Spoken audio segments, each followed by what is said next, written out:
Miaraba antsika rehetra indray a manaraka ny fandarana Mihobia.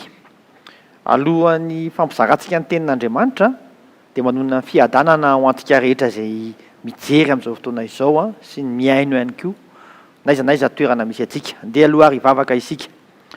Tompo Andriamanitra io rainay amin'ny alalan'i Jesosy Kristy, misaotra anao raha omenao izao fotoana izao indray izahay ahafahanay mifampahery ary aoka ny tolotsain'ny fanahinao masina ihany no hialoha lalana, aoka ny sitraponao ihany no tanteraka mba ho voninahitra ny anaranao tokoa izao teny fampizarana izao. Amin'ny anaran'i Jesosy Kristy Tompo, amen.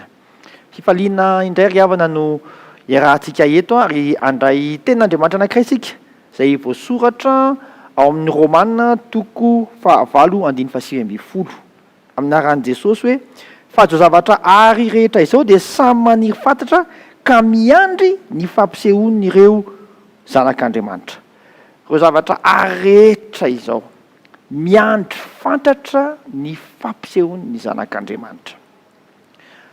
Raha jerentsika ny toe-java-misy amin'izao andro ankehitriny izao dia tena hoe mieritreritsika hoe hoaiza ny ale satria misy krizy maneran-tany, inona ny tokony ho atao, tapidalakale satria mety misy zavatra nataonao teo amin'ny fiainanao dia tsy ahaky ny eritreretanao azy.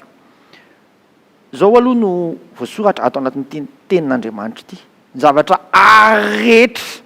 Inona moa zany zavatra rehetra zany?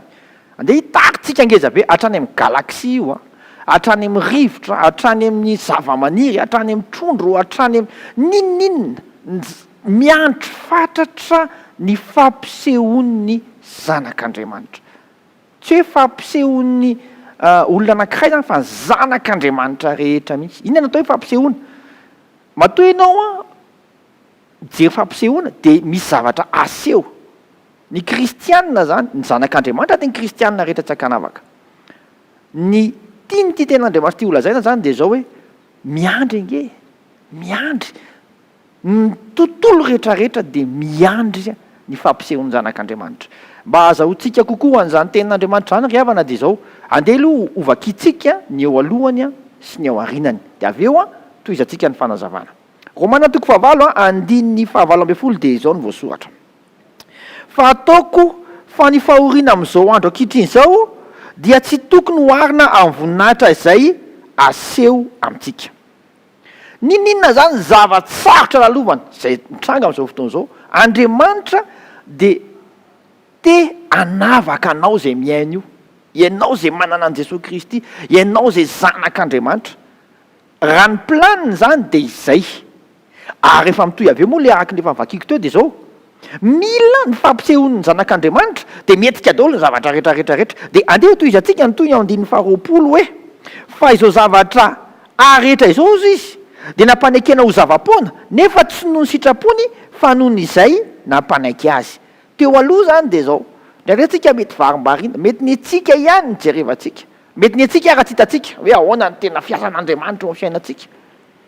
Dia lasa ilay tontolo zao tontolo izao no mifehan'ny zavatra rehetrarehetra izay tsy sitrapony zany tsy sitrapony zany fa zay aloha zava-misy dia manjary lasa zava-poana, manjary lasa tsy mitondra voka-tsoa eo amin'ny fiarahamonina araky ny sitrapon'Andriamanitra ny zavatra mitranga. Fa inona ny toy any eo amin'ny 2:20? Sady nahazo fanantenana koa, manana fanantenana daholo zany zavatra rehetrarehetra. Fa izao zavatra rehetra izao aza dia hovotsorana amin'ny fanandevozana dia ny fahalovana ho amin'ny fanafahana izay momba ny voninahitra ireo zanak'Andriamanitra. Mitalao mihitsy ireo tontolo rehetrarehetra hoe manana fanantenana zahay fa ny voninahitra ireo zanak'Andriamanitra no ahatafavoakanay miala amin'ny fanandevozana zao tontolo zao. Zany ange ny lakile voasoratra ao amin'ny Baiboly. Iza no andrasana? Izaho sy anao, zanak'Andriamanitra. Andeha ho jerevantsika ny testamenta taloha izay haitsika tsy enjery. Dia ny hoe ao amin'ny tantara faharoa toko 7:4 hoe raha ny oloko izay natsoina amin'ny anaraky no avy anetry tena ka hivavaka hitady an-tavaka hiala amin'ny ratsy fanaony, ianao any an-danitra amela ny elo ny arana sitrana ny taniny. Efa fantatra foana zany hoe ny olona izay atsoina any anaraka no tonga fanasitranana. Jesosy Kristy ry havana dia nitaraina tamin'Andriamanitra mihitsy mba ho iray ihany izy rehetra. Misy lakile zany ao an-damosiny ao rehefa manaiky an'izay. Ny tenin'Andriamanitra ao amin'ny filazana tsara ny Jaona mba azahoantsika azy tsara eto a isisika isika fa avy amin'ny etsiky ny zanak'andriamanitra dia isy fitsombadian'ny tantara satria manaiky ny toerany a ny zanak'andriamanitra. Zanak'andriamanitra eto ny resaka fa tsy hoe olona amiray fiangonana fotsiny na ny olona amiray fikambanana fotsiny fa zanak'andriamanitra eto ny resaka. Raha jerentsika ny planin'andriamanitra ao amin'ny filazany tsara ny jaona toko 10:10 tiatsika be ty tenin'andriamanitra ty aksisika zany izy ty ianao zay miaina io a ho anao ty teny ty tsy anareo fidy ao izy izy fa izao no mifidy anareo aniraka anareo nanendry anareo ianao de voatendrin'andriamanitra ianao voatendrin'andriamanitra ianao zay zanak'andriamanitra rehetra zay miaina am'izao fotoana zao aninona andeha zany hoe mila mihetsika tsika zany fa tsy hoe mipetraka fotsiny eo ilaina mivavaka tena ilaina mivavaka fa ilaina koa no miasa maneho ny asa amo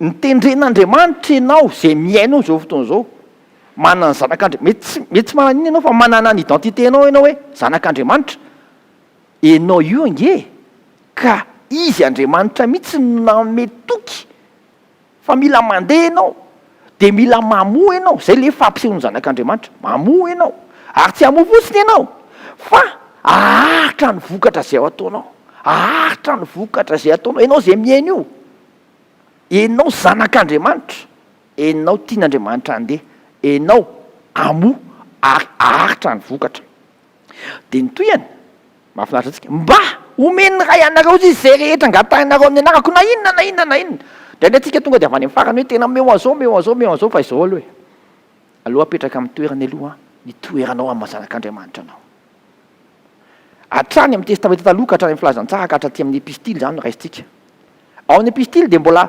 mazava kokoa ny fanazavana aloha iverenantsika kely le momba ny ao amin'ny filazantsara ny jaona mazava tsara nge ny voasoratra ozy izy hoe ozy izy jesosy za ozy izy ny voaloboka de ianareo ny sapany ninninona zany fiangonana misy ninninona fikambanana kristianina misy ka zanak'andriamanitra de zao sampana daholo ary raha ihany ny fototra jesosy kristy ihany ny fototra inona ny lesona tsoanao anatin'izay tenin'andriamanitra ihany no milaza ozy izy hoe tahaka ny reto ratsambatany rehetrareto ny vatany kristy de samy manana ny ataony daholo a de samy momba ny tenany kristy daholo zany ny rehetrarehetrarehetra andeha aloha raisitsika zay ohatra anankiray zay ao anatin'ny vatantsika de misy le misehoseho vava oa za ty ny tanako misy hita maso zany zay hitatsika mihitsy hoe io fa mahita io fa mahare io fa mihetsika ny tanana io fa mandeha fa misy a taova tsy hita maso ohatrany hoe atido ohatrany hoe ny afero ohatrany hoe fo ohatrany hoe ny avokavoka tsy hita maso fa reo a miara-miasa amin'ny tanana miara-miasa amin'ny tongotra de inona indraindray ny zavatra ataontsika ao anatin'ny tontolon'ny fiarahana amin'i jesosy kristy indraindray a ohatrany na indraina daholo le hita maso manana titra manana tsy fantatro zay mpitarika sy ny sisa fa ny tsy hita maso indraindray na mipitarika ary ohatrany manamaivana azy ohatrany manamaivana zao nefa nlazain'ny soratra masina ny ratsambatana ny zanak'andriamanitra rehetra lesona voalohany zany tia nambara de zao tsy mahazo amaivanina izay etsika ataon'ny zanak'andriamanitra rehetra andao ataontsika hoe manomboka ao amin'ny ankohonanao na ny ankizy kely ary mivavaka misy akony ao amin'ny fiainanao zany ary misy zava-dehibe ao amin'ny fiainanao zany ao amin'ny fiangonana misy ianao so manavaka ianao hoe ry no ohatr'zao fa amaivanina fa ninninninninnin de mifampiankina daholo ary mitondra zava-tsogoavana daholo ny fiarahan'ny olona rehetra zanak'andriamanitra rehetra ao am-piangonana ohatra ao amin'ny sampana misy ianao de misy dikany daholo ny zanak'andriamanitra rehetra ao amin'io sampana io ninninninna ndraiky efa nandray an' jesosy kristy ho tompo sy mpamonjy ny fiainana izy zanak'andriamanitra izy mana fampisehoana aseho izy miara-miasa asoa daholo zany fa tsisy amaivanana anankiray azy de mbola hitarika ihany le izy ny zanak'andriamanitra rehetra ao amin'ny tanàna misy ianao tsy misy an'izany hoe fiangonana ry ohatrany hoe tsy fantako mety amaivaninao sanatria na hoe ny sampana anankiray io io fa ny anao ihany ny ohatrany hoe fa raha tsy miara-miasa ny ratsambatan'i Kristy ao an-tanàna dia misy tsy mihetsika ny tontolo. Fampisehoana zany tsy mifampisehoana ny zanak'Andriamanitra ao amin'ny fiangonanao fotsiny fa fampisehoana ny zanak'Andriamanitra ao an-tanàna. Andriamanitra eto te-hanao fanamby a. Fa maninona moa no teneniny zany? Satria zao ozy izy ny hira-pirenentsika iadana seho finaritra sambatra toko izay dia mbola misy ta eonao ry zanahary tinosindrazana ity. Zany hoe miantso an'Andriamanitra tsika zany hoe ta io ny firenenay iadana seho finaritra.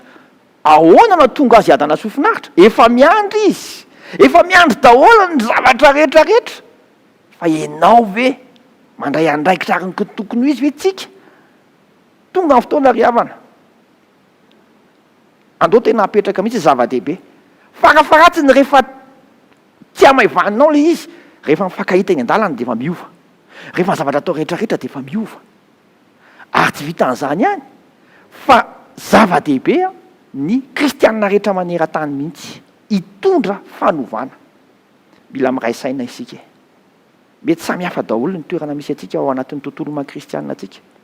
Fa andrasan'Andriamanitra tsika, izy efa miandry ametraka fiovana mahery vaika amin'ny zavatra rehetrarehetra satria ny zavatra rehetra miandry fanovana fa miandry nasianao hifankatia, hiara-iasa amin'ny fomba an'Andriamanitra dia hiara-iasa soa daholo ny zavatra rehetra.